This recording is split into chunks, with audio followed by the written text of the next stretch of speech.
దక్షిణ భారతదేశం నుంచి హీరోయిన్గా ఉంటూ పాన్ ఇండియా హీరోయిన్గా మారిన వారు ఎవరైనా ఉన్నారా అంటే రష్మిక అనే సమాధానం టక్కుని చెప్పొచ్చు. నేషనల్ క్రష్గా గుర్తింపు పొందింది. రష్మిక ఏదైనా సినిమా ఒప్పుకుంది అంటే ఖచ్చితంగా ఆ సినిమా హిట్ అవుతుందనే నమ్మకం రోజురోజుకి బలపడుతోంది. చలో సినిమా ద్వారా కన్నడ పరిశ్రమ నుంచి తెలుగు పరిశ్రమలోకి అడుగుపెట్టిన రష్మిక అన్ని భాషల్లో నటిస్తున్న ఏకైక నటి కావడం గమనార్హం. ప్రస్తుతం ఒక్కో సినిమాకు 3 కోట్ల పారితోషికం తీసుకుంటోంది. వాస్తవానికి తను నిర్మాత దర్శకులను దృష్టిలో పెట్టుకుని కథ నచ్చితే పారితోషికం కూడా తగ్గించి తీసుకుంటోంది. పాన్ ఇండియా హీరోయిన్గా ఉన్నప్పటికీ ఇతర హీరోయిన్ల కంటే తక్కువ రెమ్యునరేషన్ తీసుకుంటోంది. తాజాగా తెలుగులో ఓ సినిమా ఒప్పుకున్నట్లు తెలుస్తోంది. ఈ సినిమాకు 4 కోట్లు అడుగుతోందని సమాచారం. అయితే చిత్ర బడ్జెట్ తక్కువని, అందుకు అనుగుణంగా ఆలోచించి నిర్ణయం తీసుకోవాలని నిర్మాత దర్శకులు కోరినట్లు సమాచారం.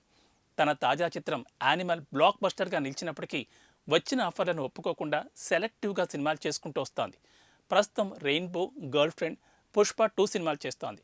సినిమాలతో పాటు వాణిజ్య ప్రకటనలో కూడా నటిస్తోంది. తద్వారా భారీగాని ఆదాయాన్ని కూడగడుతోందంటున్నారు.